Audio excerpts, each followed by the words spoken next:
कहते हैं हमारी ही दुनिया में ना जाने कितनी दुनियाएं और बसती है, मगर इंसान सिर्फ उसे ही मानता है जिसे वो देख सकता है। काली अमावस की रात थी। चारों ओर सिवाय हवाएं और शोर के अलावा कुछ भी नहीं था। राजन को आज घर लौटने में देर हो गई थी। रात के सन्नाटे को वो अपनी साइकिल से चीरता हुआ चला जा रहा था। वो गांव की नदी तक पहुंचा ही था कि तभी उसे नदी के पास एक काला साया दिखाई दिया जो नदी के किनारे पानी को घूरे जा रहा था। इतनी रात को नदी के पास देखकर राजन के ना जाने क्यों रोंगटे खड़े हो गए। उसे ऐसा महसूस हुआ मानो उसके पैर साइकिल के पैडल पर जम गए हो।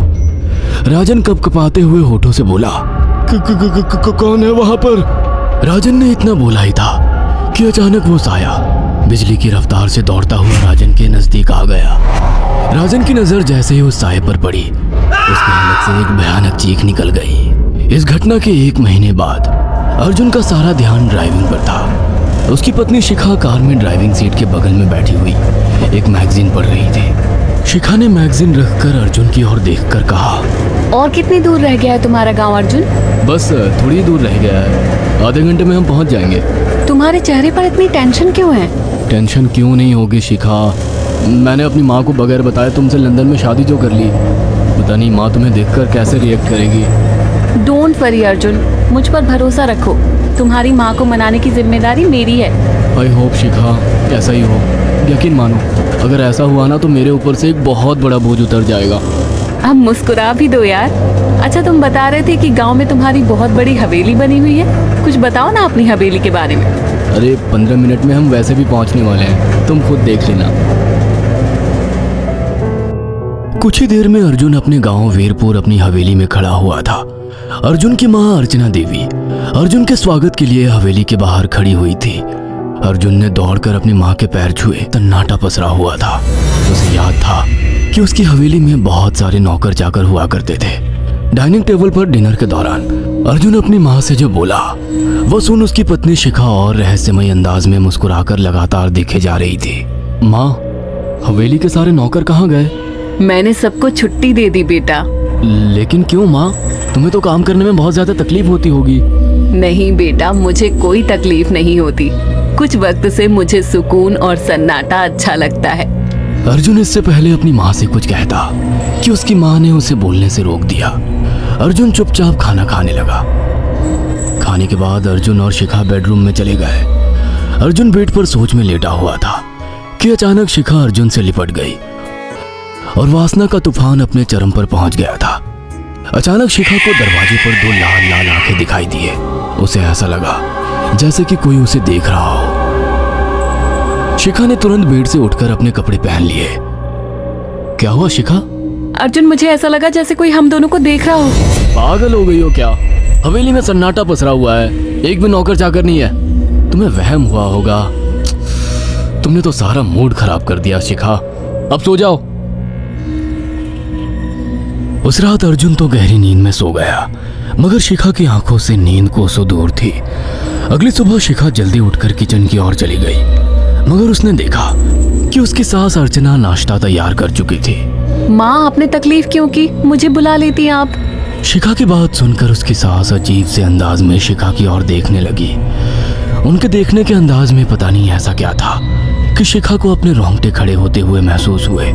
अर्चना धीरे धीरे करीब कदमों से शिखा के करीब आकर बोली, कोई बात नहीं बेटी, तुम्हें अब यहीं रहना है। तुम सिर्फ मेरे बेटे के साथ प्यार से रहो और जल्दी से मुझे एक पोता दे दो। काम की चिंता मत करो, वो सब मैं कर लूंगी। कुछ ही दिनों के बाद अर्चना गर्भवती हो गई। उसे हवेली में रहते हुए 6 महीने से ज्यादा वक्त हो चुका था और इन 6 महीनों में उसने नोट किया कि जब से वो गर्भवती हुई है उसकी सास अचानक से आकर उसके पेट पर हाथ फेरने लगती और अजीब से अंदाज में उसके पेट को घूरने लगती। शिखा ने तंग आकर अर्जुन से कहा, अर्जुन, मुझे तुम्हारी माँ का बिहेवियर बड़ा अजीब लगता है। तुम्हारी माँ जब देखो मेरे पेट पर आकर हाथ फेरती रहती है। अरे माँ को अपने पोते के आने का बेसब्री से इंतजार है शिखा, इसमें अजीब लगने वाली क्या बात है? मैं तुम्हें कैसे समझाऊं? मैंने माँ की आंखों में एक अजीब सी चमक देखी है। कैसी चमक? शिखा के मुंह से अचानक से एक अल्फाज निकल गया, जैसे किसी डायन की आंखों में होती है। शिखा की बात सुनकर अर्जुन का गुस्सा 7वें आसमान पर पहुंच गया। वो गुस्से से चीखते हुए बोला, खबरदार शिखा, आगे एक शब्द मेरी माँ के खिलाफ मत निकालना, नहीं तो मुझसे बुरा कोई नहीं होगा। तुम्हें शर्म आनी चाहिए शिखा। जब से तुम यहाँ पर आई हो तब से मेरी माँ तुम्हारी कितनी चिंता करती है। वह तुम्हें समय से खुद नाश्ता बनाकर देती है, खाना देती है, यहाँ तक कि हवेली की साफ सफाई भी वो अकेली करती है। क्या बोलूं अब तुमसे, शर्म आती है मुझे तुम्हें अपनी पत्नी कहते हुए। इतना कहकर अर्जुन गुस्से से कमरे से निकल गया। शिखा अर्जुन से बहुत कुछ कहना चाहती थी मगर कह नहीं पाई। उसने महसूस किया था कि चाहे कितनी भी तेज आंधी और तूफान आए मगर हवेली के अंदर धूल की एक परत तक नहीं जमती थी और दिन ब दिन अर्चना के चेहरे की झुर्रियां कम होती जा रही थी। ऐसा लगता था मानो वो जवान हो रही हो। शिखा के अब 9 महीने कंप्लीट हो चुके थे और एक रात अचानक उसे प्रेगनेंसी पेन होने लगे। वो दर्द से तड़पने लगी। ये देखकर अर्जुन घबरा गया। वो दौड़ा दौड़ा माँ को बुलाकर लाया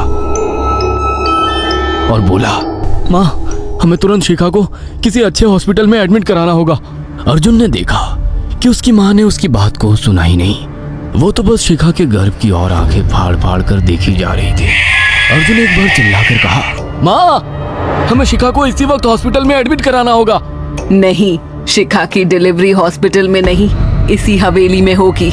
लेकिन इस हवेली में आपके और मेरे अलावा कोई नहीं है। तभी शिखा दर्द से तड़पने लगी। अर्चना ने अपने बेटे को धक्के देकर कमरे से बाहर निकाल दिया और दरवाजा बंद कर लिया। अर्जुन हक्का बक्का रह गया।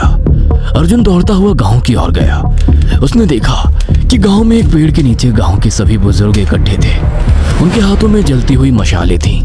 अर्जुन उनके पास पहुंच गया और बोला, मेरी मदद कीजिए, मेरी बीवी को प्रेगनेंसी दर्द हो रहे हैं। आप प्लीज किसी दाई को बुला लीजिए, जितना पैसा चाहिए देने को मैं तैयार हूँ।